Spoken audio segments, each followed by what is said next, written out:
"Beware of the secrets hidden in the small town located in West Virginia, Fair Lake," says Julian. According to him, you may never know if you will disappear just like the other people living in Fair Lake in 1817. He tells Cruz, "Legend has it that the local miners did not get along with the Hill people. It is said that on Halloween in 1817, the hillbillies attacked the people of Fair Lake in the largest massacre in the state's history. But what weirded the world out was that no dead bodies were found. People believe that the hillbillies hauled all the dead bodies, created a huge bonfire, and then ate up the residents of Fair Lake. Boo! The group of friends, Billy, his girlfriend Cruz, Lita, her boyfriend Gus, and Julian, are visiting the Mountain Man Music Festival that is held in Fair Lake every Halloween. For them, the horrifying story surrounding the town is just some old tale to tell your friends when camping. Little do they know that the Hillikers, Three Finger, Sawtooth, and One Eye, are coming up with a murderous plan with the serial killer Maynard Odets somewhere in the hills. Joining hands, the four kill unsuspecting news reporter Kayleen Weber. No one suspects that anything wrong is going on, not even the news team that came with Kayleen. The crew, because of her pompous behavior, just naturally assumes that she is late when she doesn't show up. They quickly find a replacement for her, happy to not have to deal with the diva. Meanwhile, the group of 5 friends is having fun while Billy is driving them to the town.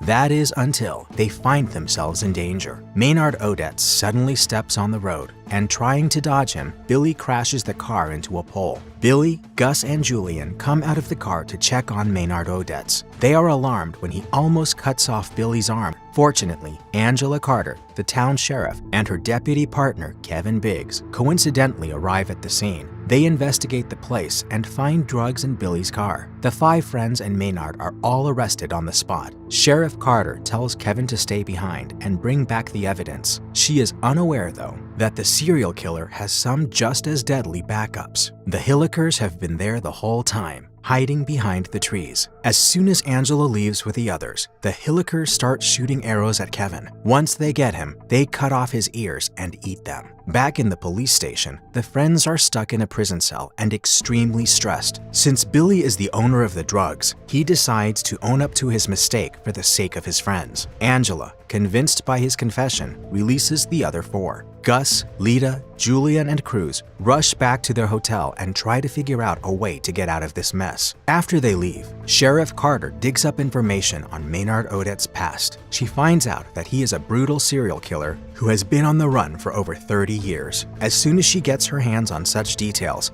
she immediately calls the U.S. Marshal's office. They agree that the fugitive will be transported by the U.S. Marshal by 10 a.m. the next morning. Angela is thrilled that she is able to serve some kind of justice to the people he killed and catch a wanted criminal like him. But as she is beaming with joy, Maynard Odets' cold and evil laugh fills up the room. "You won't live that long," he says with a sickening grin. Back at the hotel, Billy's friends are talking to his dad about helping him out of prison. The man appears to be the protective type, as he is ready to hire the best lawyers to defend his son. Now, all they can do is wait. Cruz, out of anxiety, decides to visit her boyfriend, who is still not out of his prison cell. As she is walking towards the police station, she meets one of the Hillikers, Three Finger. He attacks her, cuts open her stomach, and feeds her her own blood. Seeing Gus and Lita getting all lovey-dovey, Julian barfs and decides to step out as well. He also decides to visit Billy at the precinct, only to discover that Cruz is not there. Him and Billy start panicking.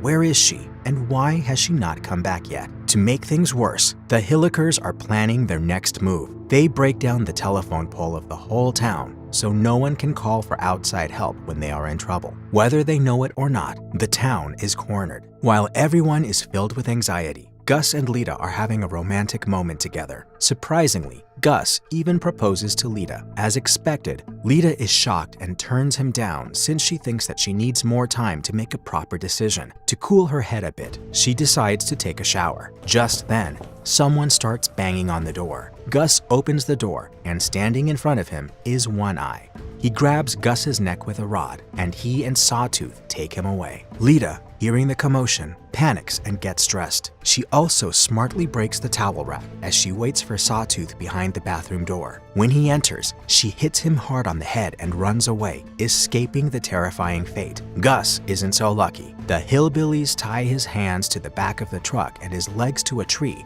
then cut off his feet with an axe. They bring his body in front of the police station, and while the others are watching, prepare to run him over with their truck. Angela, Mose, an acquaintance of Angela's, and Julian watch his body getting squashed in front of their eyes. Julian promptly throws up, while Angela and Mose move Gus's body away from the road onto the porch. Once again, Maynard starts chuckling wildly and tells Angela that he had warned her about them. The sheriff springs into action. She frees Billy and gives him and Julian a rifle each to defend themselves with. Although Billy is set on finding his girlfriend, Cruz, Angela insists that they all stay together. She knows that what the Hillikers want is to find each of them alone and vulnerable enough to kill. After everyone is positioned at their stations, Mose suddenly remembers something. Sheriff, Lee had a shortwave radio in the back of his thrift store. I've seen it, he says. Angela comes up with a plan. She tells Mose that she will cross the street and get into the thrift store to call for help through the generator. When Mose offers to go with her, she declines and tells him to stay back instead and not let the Hillikers get in. Like a manic dementor, Maynard teasingly warns that it is not good for them to split up. Angela assures the others that she will keep them safe and tells them to cover her while she is crossing the street. She enters the thrift store and after some searching finds the radio. It looks like Three Finger has caught a whiff of what is happening though. He also goes inside the store. Angela fires her gun, not realizing that the others will start panicking because of all that commotion. When Billy hears the gunshots, he immediately wants to go out and help, but Julian stops him. He promises him that if the sheriff does not return within 10 minutes, they will go out and look for her, Cruz and Lita, but they need to wait for 10 more minutes. In the meantime,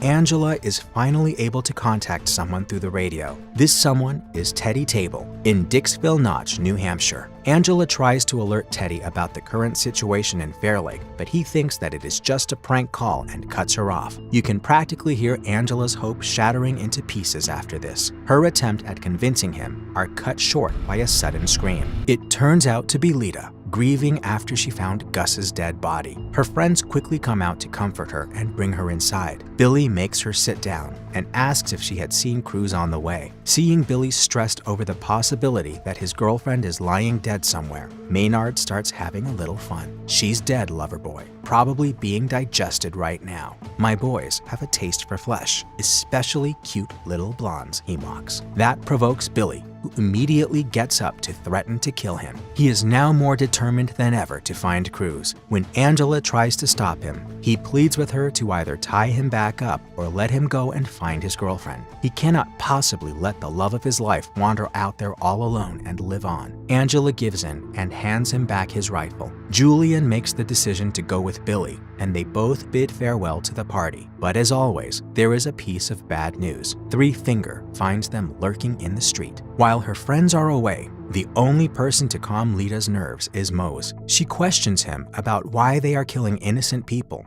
and what they gain by taking their lives. As a sign to show that she is not alone in this fight, Mose pats her head as if she was his own daughter. With the Hillikers on their trail, Billy and Julian run into an alley to hide from them and end up finding Cruz's dead body. Her body parts have been littered all over the place. Billy does not get any time to grieve as he and Julian fall into the trap of the Hillikers. Billy is hit hard on the head. He wakes up to a blood-curdling scream and finds his body buried in the ground with just his head above the soil. He discovers that they are in a football court and is helpless when he sees Julian has been chained to the goalpost near him. Billy urges Julian to try and get out of those chains, but it does not work. They try to call for help, but realize it is all in vain when they see Three Finger. He is driving a huge grass-cutting tractor with a sharp blade coming right at them. Their faces turn pale, and they start squirming like worms to try and free themselves. All while this is happening, Three Finger gives a menacing laugh and increases the speed of the vehicle. Julian tries to dig Billy out, but upon failing, cowardly leaves him behind. The blades pierce through Billy's head as if it were a fruit inside a blender. Seeing this, Julian is traumatized as well as fearful that the same will happen to him, and it ultimately does. Although he tries to run away, the chain gets tangled in the blades, and as a result,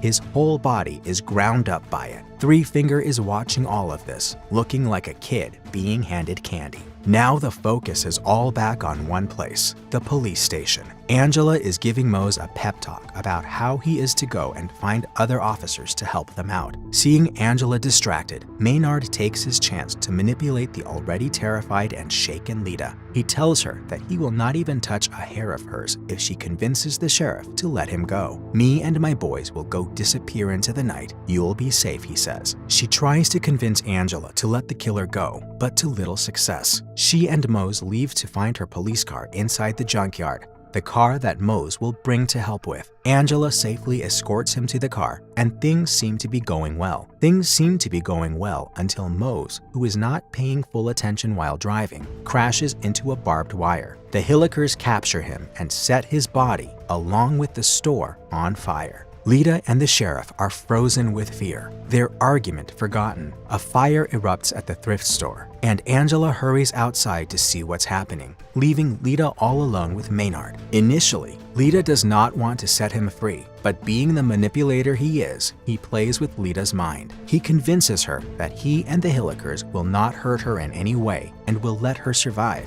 Tempted by his offer, Lita stupidly hands him the keys. Not even a minute later, she comes out of the police station, eyes carved out. Angela, who was thrown to the ground by the sudden explosion, tries to help her. She shoots Maynard and puts him back in his cell again. Then she hurries to Lita and bandages her eyes to somehow lessen her pain. As if things weren't bad enough, when Angela steps foot outside the police station, she finds her husband Jason tied up in the driver's seat of a truck. As Angela gets closer to Jason, he tries to warn her that it's all a trap. The Hillikers had set a trap. If someone opens the truck's door, Jason will be sliced with a knife. And that is what happens when Angela opens the truck's door. Blood starts rushing out of Jason's body, and Angela can't focus on anything besides him. Seeing her distracted, Three Finger comes up behind her and takes his chance to grab her. She tries to fight him off, but he overpowers her and she loses consciousness. She wakes up to find herself hanging by her hands in one of the prison cells. The killers pour gasoline all over the police station. Maynard ties a wire to the sheriff's body in such a way that if she tries to set her foot down,